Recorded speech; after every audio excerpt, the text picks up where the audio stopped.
Chers amis, en ce 22 octobre, samedi, nous célébrons Marie comme d'habitude. Nous sommes heureux de nous retrouver pour la halte spirituelle, comme hier, comme demain. Luc 13, les 9 premiers versets. Installez-vous bien, c'est parti. Les consolateurs de Job n'avaient guère de réconfort à offrir. Ils ne cessaient d'insister auprès de lui sur le fait que ses malheurs étaient dus à ses péchés. C'était l'interprétation standard du mal à l'époque.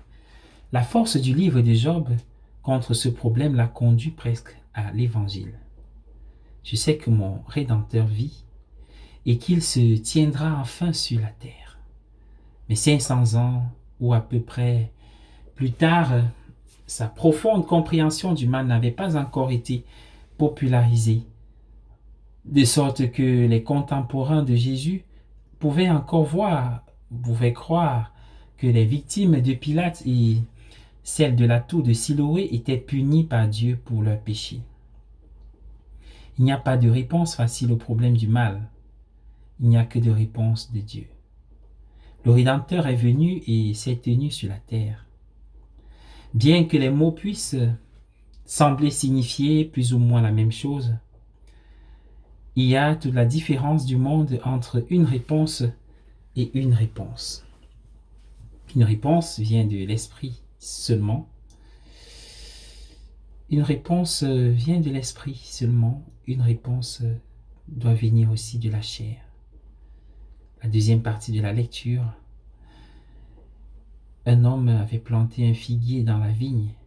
La solution logique aurait été de couper le figuier, puisque depuis 3 ans, il ne portait plus de fruits. La solution logique, c'est cela. Mais le jardinier avait encore de l'espoir pour lui, avec une aide et un espoir de transformation. Une aide appropriée permettrait au figuier de porter du fruit. Le jugement dernier n'est pas encore activé et il y a un espoir. Il ne s'agit pas d'un figuier, bien sûr, mais de nous. Il y a toujours un espoir de transformation. Comment une personne est-elle transformée?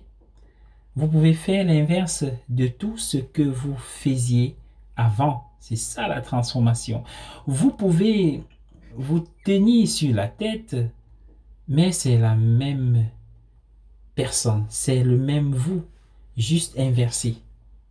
La tête passe d'un extrême à l'autre, mais les seules vraies transformations sont celles où le cœur fond.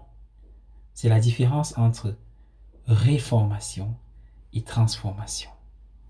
Soyez bénis dans la joie du Christ.